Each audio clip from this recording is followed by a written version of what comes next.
है पुलिस की आवाज न्यूज, क्राइम का खुलासा। चिकित्सक पर लगा 4.5 लाख का जुर्माना। संभल में न्यायालय जिला उपभोक्ता विवाद प्रतितोष आयोग मरीज के इलाज में लापरवाही बरते जाने के मामले में पीड़ित को 4.5 लाख मुआवजा देने का फैसला सुनाया गया। न्यायालय जिला उपभोक्ता विवाद प्रतितोष आयोग के अध्यक्ष ने आरोपी चिकित्सक को आदेश जारी किया है कि चिकित्सक मुआवजे की धनराशि निर्धारित समय सीमा के अंदर पीड़ित को अदा करे। कंज्यूमर कोर्ट का ये फैसला 5 साल तक चली लंबी सुनवाई के बाद सामने आया है। संभल के कंज्यूमर कोर्ट में पीड़ित के मामले की पैरवी करने वाले अधिवक्ता देवेंद्र कुमार ने बताया कि संभल जनपद में चंदौसी थाना इलाके के मौलागढ़ गांव में रहने ग्रामीण राजा राम ने वर्ष 2016 में अपने घुटने में दर्द की शिकायत के चलते चंदौसी में दृष्टि नर्सिंग होम के संचालक और राजीव गुप्ता से अपना इलाज कराया था। राजाराम का आरोप था कि डॉक्टर ने उसके घुटने के इलाज के जो इंजेक्शन लगाए थे उसकी वजह से उसके पूरे शरीर में इन्फेक्शन फैल गया था, जिसकी वजह से उसे लंबे समय तक अपना इलाज मुरादाबाद में कराना पड़ा। डॉक्टर राजीव गुप्ता की लापरवाही से उसे घुटने के इलाज के लिए लगभग 6 लाख से अधिक रुपए खर्च करने पड़े, साथ ही मानसिक परेशानी से भी गुजरना पड़ा। राजाराम के इस मामले में 20 मई 2017 को न्यायालय जिला उपभोक्ता विवाद प्रतितोष आयोग में केस दायर किया गया, जिसकी 5 साल से अधिक समय तक चली सुनवाई के बाद कंज्यूमर कोर्ट के अध्यक्ष राम अचल यादव ने आरोपी डॉक्टर राजीव गुप्ता को इलाज में लापरवाही का दोषी मानते हुए पीड़ित राजाराम को 3,44,517 मुआवजा, मानसिक परेशानी से गुजरने के लिए 1 लाख की धनराशि समेत 4,44,517 रुपए देने का फैसला सुनाया है। जबकि पीड़ित के इलाज में लापरवाही के दोषी बताए जा रहे डॉक्टर राजीव गुप्ता ने इस फैसले को लेकर सवाल खड़े किए हैं। उनका आरोप है कि कंज्यूमर कोर्ट में सुनवाई के दौरान उनका पक्ष ही नहीं सुना गया, न ही सुनवाई के दौरान किसी मेडिकल एक्सपर्ट की राय ली गई है। डॉक्टर राजीव गुप्ता ने फैसले के खिलाफ कोर्ट में अपील किए जाने की बात कही है। सर, जिस तरह से आपने कंज्यूमर कोर्ट में केस डाला है, क्या निर्णय रहा, जो डॉक्टर के खिलाफ क्या कार्रवाई की जाएगी, क्या किस तरह से अप्रूव किया गया? देखिए, मेडिकल नेग्लिजेंस के मामले निरंतर बढ़ते जा रहे हैं और यही कारण है कि न्यायालयों में मेडिकल नेग्लिजेंस के मामले निरंतर बढ़ रहे हैं। ये मामला जो है वो चंदौसी के मौलागढ़ निवासी राजाराम का है। राजाराम जी के घुटनों में दर्द था और घुटनों के दर्द के इलाज के लिए वह चंदौसी के एक चिकित्सक से मिला। चंदौसी के चिकित्सक ने उसके बाएं पैर में एक इंजेक्शन लगा दिया और जिससे उसकी लीवर, किडनी और हार्ट जो है वो इन्फेक्टेड हो गया। मामला बढ़ते देख उस चिकित्सक ने पेशेंट को तत्काल मुरादाबाद रेफ़र कर दिया और मुरादाबाद रेफ़र करने के उपरांत उसकी सर्जरी हुई और सर्जरी के उपरांत ही वो पेशेंट सही हो पाया,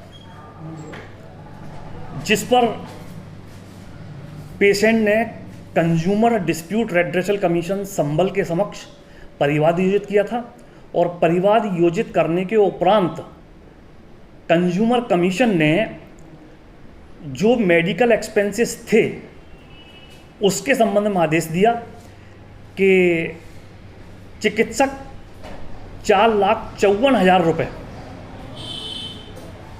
पेशेंट को अदा करे और 1 लाख रुपए कंपेंसेशन के रूप में दे। सर, अब जैसे वो बात की जा रही है जिस आपने किया है, वो अपील भी कर रहे हैं, तो उसमें क्या होगा? नहीं, अपील कर रहे हैं, उनका अधिकार है। अपील किया जाना एक न्यायिक प्रक्रिया है और न्यायिक प्रक्रिया के तहत जो है वो हर आदमी को अपना अपना राइट प्राप्त भी करना चाहिए। और जहाँ तक कोर्ट का आदेश है, कोर्ट का आदेश जो अपील में होगा वो भी हम सबके सामने आ जाएगा। क्या सर, मेडिकल एसोसिएशन जो बात की जा रही है उसके तहत क्या आपने बात रखी थी क्या?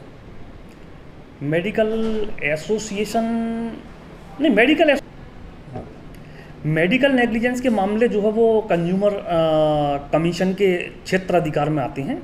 अगर कोई डॉक्टर मेडिकल नेग्लिजेंस करता है तो निश्चित रूप से जो है वो कंज्यूमर कमीशन पेशेंट के पक्ष में यानी उपभोक्ता के पक्ष में आदेश पारित करके उस संबंधित पेशेंट को कंपेंसेशन दिला सकता है। ऐसे मैं एक आम नागरिक होने के नाते, एक चिकित्सक होने के नाते भारतीय संविधान का पूरी तरीके से विश्वास रखता हूँ और अपनी भारतीय न्याय व्यवस्था है उसमें पूरी तरीके से मैं विश्वास रखता हूँ।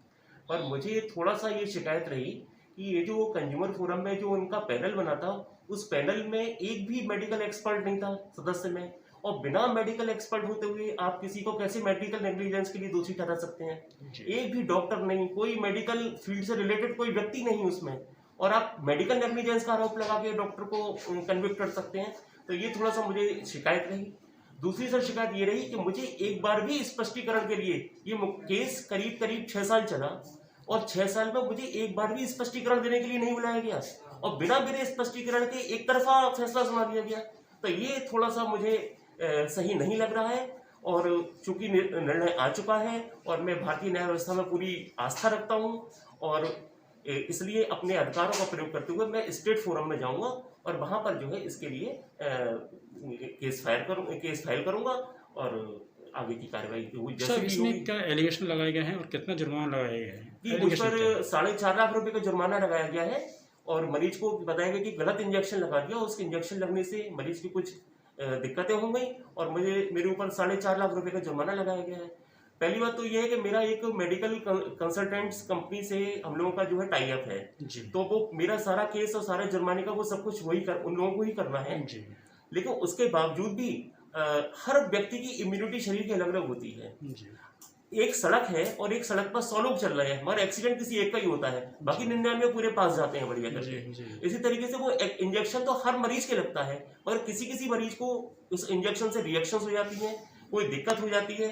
तो एक इस तरीके से केवल उसको एक मेडिकल नेग्लिजेंस मान लेना, डॉक्टर को लापरवाही मान लेना या डॉक्टर को कन्विक्ट करना, मैं समझता हूँ कि ये ठीक नहीं है। ये सबसे बड़ी बात यह है कोर्ट जजमेंट में कि जो पैनल बनाया गया, आपका ये कहना है उसमें कोई मेडिकल एक्सपर्ट की मदद नहीं ली गई। जी जी तो आपके लिए फिलहाल आपसे अपील की जा रही है। जी ठीक है।